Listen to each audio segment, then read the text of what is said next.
ಇನ್ನು ಮುಂದೆ ಆಸ್ತಿ ನೋಂದಣಿ ಮಾಡೋರು ಈ ಸುದ್ದಿ ನೋಡಲೇಬೇಕು. ಆಸ್ತಿ ನೋಂದಣಿಗಿದ್ದಂಥ ಕಡ್ಡಾಯ ನಿಯಮಗಳಲ್ಲಿ ಶೀಘ್ರ ಬದಲಾವಣೆಯಾಗಲಿದೆ. ಕಡ್ಡಾಯವಾಗಿ ಸಬ್ ರಿಜಿಸ್ಟ್ರಾರ್ ಕಚೇರಿಗೆ ಹಾಜರಾಗಬೇಕೆಂದಿಲ್ಲ. ಆಸ್ತಿ ನೋಂದಣಿ ವೇಳೆ ನೀವು ಸ್ಥಳದಲ್ಲಿ ಇರಲೇಬೇಕು ಅಂತೆಲ್ಲ ಈಗ ಖುದ್ದಾಗಿ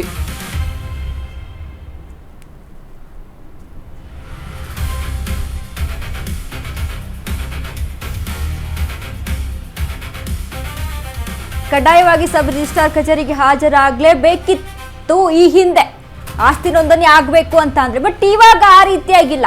ಎಲ್ಲ ಕಡೆ ರೂಲ್ಸ್ಗಳು ಚೇಂಜ್ ಆಗ್ತಾ ಇದೆ ಅಂತ ಅಂದ್ರೆ ಇದರಲ್ಲಿ ಯಾಕೆ ರೂಲ್ಸ್ ಚೇಂಜ್ ಮಾಡಬಾರ್ದು ಅಂತ ಇದೀಗ ಖುದ್ದು ಹಾಜರಾಗದೆಯೂ ಕೂಡ ನೀವು ರಿಜಿಸ್ಟ್ರೇಷನ್ ಅನ್ನ ಮಾಡಿಸಬಹುದು. ನೀವು ಉಪ ನೋಂದಣಾಧಿಕಾರಿ ಕಚೇರಿಗೆ ಖುದ್ದು ಹಾಜರಾಗಬೇಕಿಲ್ಲ. ಖರೀದಿದಾರರು ಮತ್ತು ಮಾರಾಟಗಾರರ ಭೌತಿಕ ಉಪಸ್ಥಿತಿ ಬೇಕಿಲ್ಲ ನೋಡಿ ಆಸ್ತಿ ನೋಂದಣಿ ಮಾಡಬೇಕು ಅಂತ ಅಂದ್ರೆ. ದೂರದಲ್ಲೇ ಕುಳಿತು ಆಸ್ತಿ ನೋಂದಣಿ ಮಾಡಿಸಲು ಅವಕಾಶ ಇದೆ ಇನ್ನು ಮುಂದೆ. ಹೌದು, ನೀವು ಕೇಳ್ತಾ ಇರುವಂತ ಸುದ್ದಿ ನಿಜ. ಆನ್ಲೈನ್ ನಲ್ಲಿ ಆಸ್ತಿ ದಸ್ತಾವೇಜು ನೋಂದಣಿಗೆ ಸಿಗಲಿದೆ ಅವಕಾಶ. ಆನ್ಲೈನ್ ಮೂಲಕವೇ ನಿಗದಿತ ದಾಖಲೆಗಳ ರಿಜಿಸ್ಟ್ರೇಷನ್ ಅನ್ನ ಮಾಡಿಸಬಹುದು. ಸಬ್ ರಿಜಿಸ್ಟ್ರಾರ್ಗಳ ಪರಿಶೀಲನೆಗೆ ಆಸ್ತಿ ಸಂಬಂಧಿತ ಸಾಫ್ಟ್ವೇರ್ ಅನ್ನ ಬಳಕೆ ಮಾಡಲಾಗುತ್ತೆ. ಹೀಗೆ ಹೊಸ ಕಾನೂನು ತರಲು ಮುಂದಾಗಿದೆ ಡಿಕೆ ಸರ್ಕಾರ. ಆನ್ಲೈನ್ ಮೂಲಕವೇ ಆಸ್ತಿ ನೋಂದಣಿಯನ್ನ ಮಾಡಿಸ್ಕೊಳ್ಬಹುದು. ಈಗ ಆ ರೀತಿಯಾಗಿ ಟೆಕ್ನಾಲಜಿ ಮುಂದುವರೆದಿದೆ ನೋಡಿ. ಆಸ್ತಿ ನೋಂದಣಿ ಮಾಡಿಸ್ಬೇಕಪ್ಪ ಅಂತ ಈ ಪ್ರಾಪರ್ಟಿಗಳ ರಿಜಿಸ್ಟ್ರೇಷನ್ ಅಂತ ಬಂದಾಗ ಕಾಯಬೇಕು. ಯಾವಾಗ ಆಗುತ್ತೆ ಅಂತ ಗೊತ್ತಿಲ್ಲ. ಅಲ್ಲಿ ಹೋದ್ಮೇಲೆ ಏನು ಸಮಸ್ಯೆ ಆಗುತ್ತೆ, ಏನು ಸರ್ವರ್ ಡಾಕ್ಯುಮೆಂಟೇಶನ್ ಹೆಂಗಿರುತ್ತೆ, ಗಂಟೆಗಟ್ಟಲೆ ಕಾಯಬೇಕು. ಆಫೀಸ್ ಬಿಟ್ಕೊಂಡು ಕಚೇರಿಯನ್ನು ಬಿಟ್ಕೊಂಡು ಅಲ್ಲಿ ಗಂಟೆಗಟ್ಟಲೆ ಕಾಯಬೇಕಲ್ಲಪ್ಪ ಅನ್ನುವಂಥ ತಲೆನೋವುಗಳು ಹೆಚ್ಚಾಗಿತ್ತು. ಬಟ್ ಈಗ ಸರ್ಕಾರ ಏನು ನಿರ್ಧಾರಕ್ಕೆ ಮುಂದಾಗಿದೆ ಅಂತ ಅಂದರೆ ಆನ್ಲೈನ್ನಲ್ಲಿ ಆಸ್ತಿ ನೋಂದಣಿ ಮಾಡಬಹುದು. ಇದಕ್ಕೆ ನೀವು ಅಲ್ಲೇ ಹೋಗಿ ಕಚೇರಿಗೆ ಹೋಗಿ ನೋಂದಣಿ ಮಾಡಿಸ್ಬೇಕು ಅಂತ ಏನಿಲ್ಲ. ಆನ್ಲೈನ್ ಮೂಲಕ ನೀವು ಇದ್ದಂಥ ಜಾಗದಿಂದನೇ ಆಸ್ತಿ ನೋಂದಣಿ ಮಾಡಿಸ್ಬೋದು. ಇದು ಯಾರ್ಯಾರಿಗೆ ಅನ್ವಯ ಆಗುತ್ತೆ ಅಂತ ನೋಡಿದ್ವಿ ನಾವು. ಅಲ್ಲಿ ಒಂದು ಕಡೆ ಏನು ಆಸ್ತಿ ಮಾರಾಟ ಮಾಡೋರು ಕೂಡ ಕೊಂಡ್ಕೊಳ್ಳೋರು ಇಬ್ರಿಗೂ ಕೂಡ ಇದು ಅನ್ವಯ ಆಗುತ್ತೆ. ಇನ್ನು ಗದ್ದಲದ ನಡುವೆಯೇ ಈ ನೋಂದಣಿ ವಿಧೇಯಕ ಪಾಸ್ ಆಗಿದೆ ನೋಡಿ. ಗದ್ದಲ ಗಲಾಟೆ ಜೋರಾಗಿತ್ತು. ಹೊಸ ಈ ನೋಂದಣಿ ಬಿಲ್ನಿಂದ ಲಾಭನ ನಷ್ಟನ, ಹಾಗಾದ್ರೆ ಪ್ರಾಫಿಟ್ ಯಾವ ರೀತಿಯಾಗಿದ್ದಕ್ಕೆ ಏನಿದು ತಿದ್ದುಪಡಿಯಾದ ಹೊಸ ಈ ನೋಂದಣಿ ಮಸೂದೆ ಅಂತ ಇಲ್ಲಿ ನೋಡೋದಾದ್ರೆ, ನೋಂದಣಿ ಸುಲಭ ಆದ್ರೆ ವಂಚನೆಗೆ ಬಾಗಿಲು ತೆರೆಯುತ್ತಾ ಅನ್ನೋದು ಇಲ್ಲಿ ಅನುಮಾನ ವ್ಯಕ್ತ ಆಗ್ತಾ ಇದೆ. ನೋಂದಣಿ ಸುಲಭವೋ ವಂಚಕರಿಗೆ ಹೊಸ ಅವಕಾಶವೋ?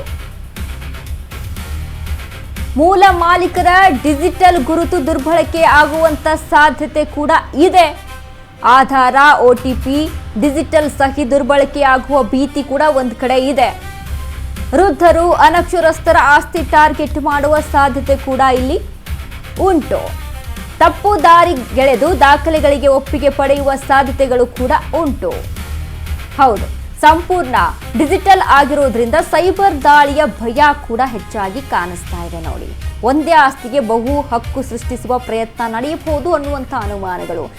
ಸೈಬರ್ ಕ್ರೈಮ್ಗಳು ಕೂಡ ಆಗೋದು ಹೆಚ್ಚಾಗಿ ಇದೆ. ಮಧ್ಯವರ್ತಿಗಳ ಹಾವಳಿ ಮುಂದುವರಿಯುವ ಸಾಧ್ಯತೆ ಕೂಡ ಹೆಚ್ಚಾಗಿದೆ. ಬಟ್ ತುಂಬ ಜಾಣ್ಮೆಯಿಂದ ಇವುಗಳನ್ನೆಲ್ಲ ನಾವು ಫಾಲೋ ಮಾಡಬೇಕಾಗುತ್ತೆ.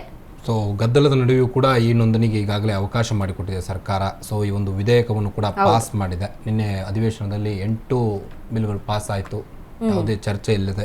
ಅದು ಕೂಡ ಈಗ ವಿಪಕ್ಷಗಳಿಗೆ ಆಹಾರ ಆಗಿದೆ. ಇದರ ಮಧ್ಯೆ ಈಗ ಆಸ್ತಿ ನೋಂದಣಿ ಮಾಡೋರು ಈ ಸುದ್ದಿ ನೋಡಲೇಬೇಕು ಅನ್ನೋದು ಈಗ ಸಾಧ್ಯ.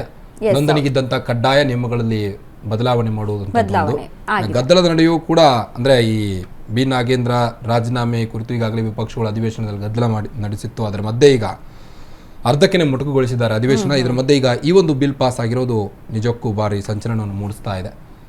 ಇದಕ್ಕೆ ವಿಪಕ್ಷಗಳು ಯಾವ ರೀತಿ ಖ್ಯಾತಿ ತೆಗಿತಾವ ಅನ್ನೋದನ್ನ ಸದ್ಯ. ಬಟ್ ಅದೇ ಈಗ ಆನ್ಲೈನ್ ಸೈಬರ್ ಕ್ರೈಮ್ ಅಂತೆಲ್ಲ ನೋಡಿದಾಗ ಅವಕಾಶಗಳು ಇದೆ, ಇಲ್ಲ ಅಂತಲ್ಲ. ಯಾಕಂದ್ರೆ ಇವಾಗ ಹೆಂಗೆ ಯಾರು ಯಾವ ರೀತಿಯಾಗಿ ಸೈಬರ್ ಕ್ರೈಮ್ ಆಗುತ್ತೆ ಅನ್ನೋದು, ಅಲ್ಲಿ ಸೈಬರ್ ವಂಚನೆಗೆ ಒಳಗಾಗ್ತಾರೆ ಅನ್ನೋದು ಕೂಡ ಇಲ್ಲಿ ಗೊತ್ತಾಗೋದಿಲ್ಲ. ಆ ರೀತಿಯಾಗಿ ಆಗುತ್ತೆ.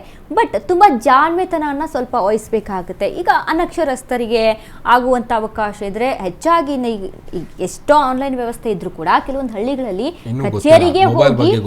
ಕಚೇರಿಗೆ ಹೋಗಿ ನೋಂದಣಿಗಳನ್ನ ಮಾಡಿಸ್ಕೊಳ್ತಾರೆ. ಯಾಕಂದ್ರೆ ಅಷ್ಟು ಅಲ್ಲಿ ಅಪ್ಡೇಟ್ ಇಲ್ಲ ಅನ್ನುವಂಥ ಕಾರಣದಿಂದಾಗಿ. ಸೊ ಹಾಗಾಗಿ ಇದು ಕೂಡ ಆ ರೀತಿಯಾಗಿ ಆಗ್ಬೋದು. ಬಟ್ ಕೆಲವೊಂದಿಷ್ಟು ಜನಕ್ಕೆ ನೋಡಿ ತುಂಬ ಒಳಿತು.